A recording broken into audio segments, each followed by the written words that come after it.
यदि तपाईकोमा WHP update require माग्यो भने यसलाई कसरी सल्भ गर्ने हेर्नुस् त। यसको लागि तपाईले भर्सन अपडेट गर्नुपर्ने हुन्छ। यसको लागि तपाईले सी प्यानलमा जानु होला।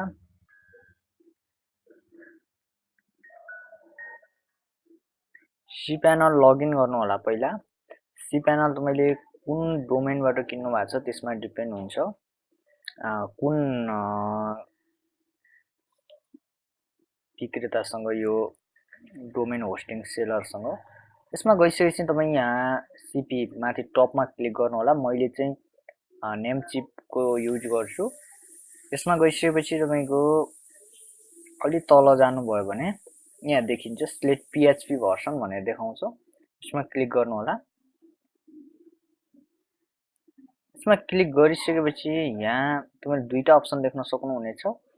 तपाईको यो PHP अपडेट मागिरहेछ। यो PHP अपडेटको लागि यहाँ छ हेर्नुस् त। नझुक्किनु होला। यहाँ देखाइरहेछ। फेरि PHP भर्सनमा जानु होला। यसमा गइसकेपछि जुन पेज खुल्यो त्यो पेज खुल्छ। यसमा गइसकेपछि हेर्नुस् त अहिले हाम्रोमा चलिराखेको 5.6 भर्सन चलिराखेको छ। त्यसैले हाम्रो यो अपडेट मागिरहेको छ।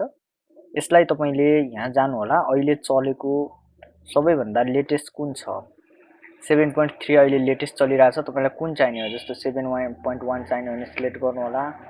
7.3 चाहिने हो भने 7.3 लाई सेट अस करेन्टमा क्लिक गर्नु होला। सेट अस करेन्टमा यसमा क्लिक गरिसकेपछि तपाईको यो चेन्ज भइसकेको छ। यहाँ 7.1 देखायो, यो 7.3 देखायो अहिले लेटेस्ट। अब यो तपाईको सल्भ भयो।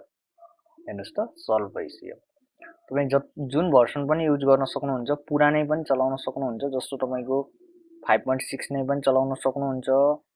7.0 पनि चलाउन सक्नुहुन्छ। 7.0 भयो भने नि यहाँ तपाईको अपडेट देखाउँछ। 7.0 देखायो। अब यसमा अहिले 7.3 रनिङ छ।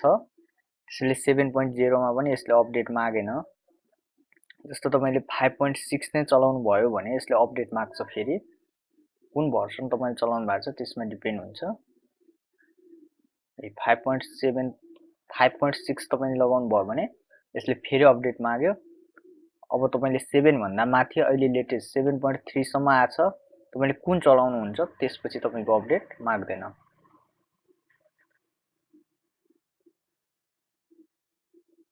तपाईको प्रब्लम सल्भ भइसकेको छ। हेर्नुस् त तपाईको प्रब्लम सल्भ भइसक्यो। यस्तै जानकारीको लागि हाम्रो च्यानललाई सब्स्क्राइब गर्नु होला।